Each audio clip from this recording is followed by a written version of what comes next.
Ciao amici, oggi vorrei parlarvi di un tema che mi sta particolarmente a cuore.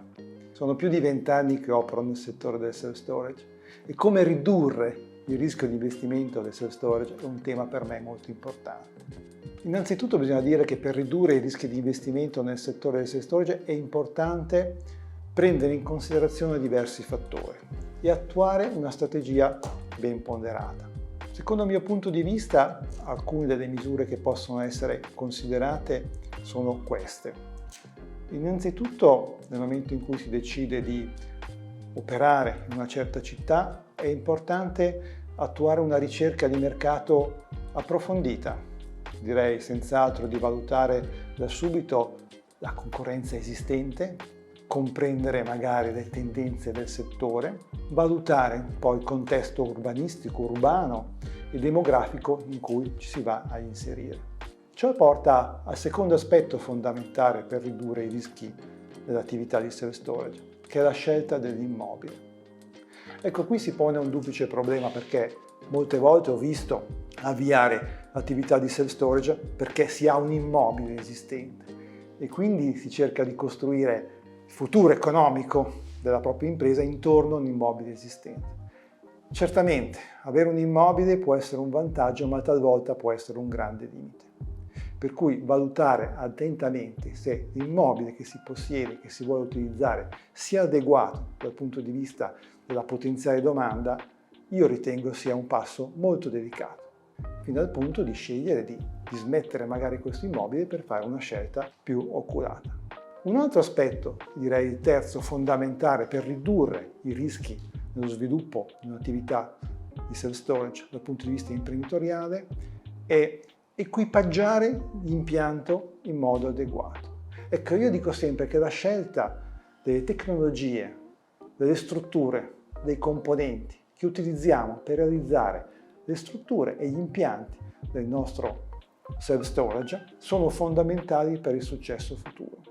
In fase iniziale magari talvolta si tende un po' a economizzare, però credetemi, dopo più di 20 anni di esperienza, decine e decine di impianti aperti e realizzati, posso dirvi che le scelte iniziali di risparmiare qualche punto percentuale non valgono assolutamente la pena.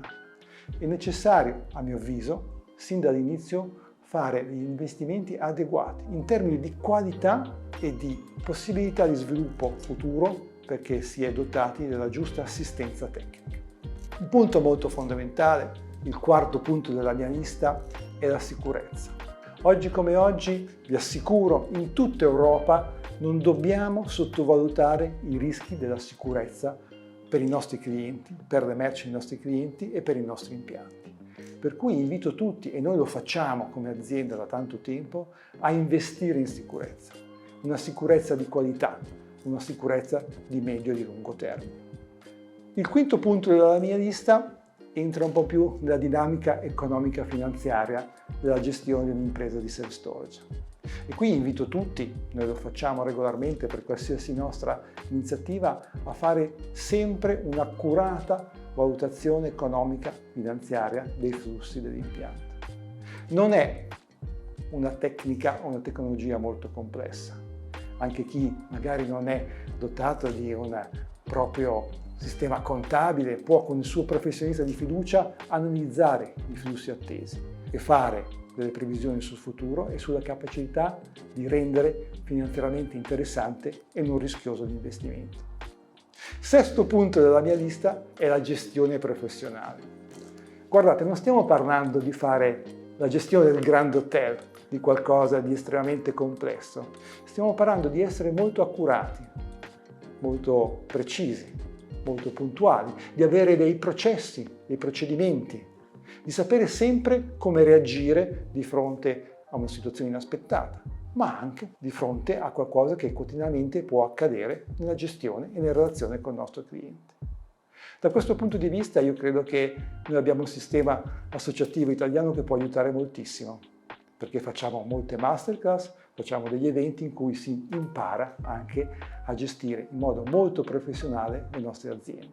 Da ultimo, il settimo punto della mia lista, ne avrei tantissimi altri, ma questi ritengo siano i più importanti, è quello che io chiamo il monitoraggio. Non basta aprire un impianto, magari preparare un buon manager, un buon collaboratore o preparare noi stessi a gestirlo bene. È necessario fare un preciso e puntuale monitoraggio dello sviluppo dell'attività dal punto di vista dei contatti che ricevo, da come converto questi contatti, da che redditività ho su ogni singolo contatto. Quindi dicevo un monitoraggio continuativo e costante dell'andamento dell'azienda dal punto di vista della gestione operativa. Solo attraverso questo processo è possibile fare dei costanti miglioramenti che rendono la nostra attività sempre più profittevole e con un basso livello di rischio. Questi sono i miei suggerimenti dopo tantissimi anni di errori e di fallimenti, per cui prendete per buono quello che vi dico, perché ho provato sulla mia pelle a non fare le cose che ho detto. Vi ringrazio e vi aspetto alla prossima. Ciao!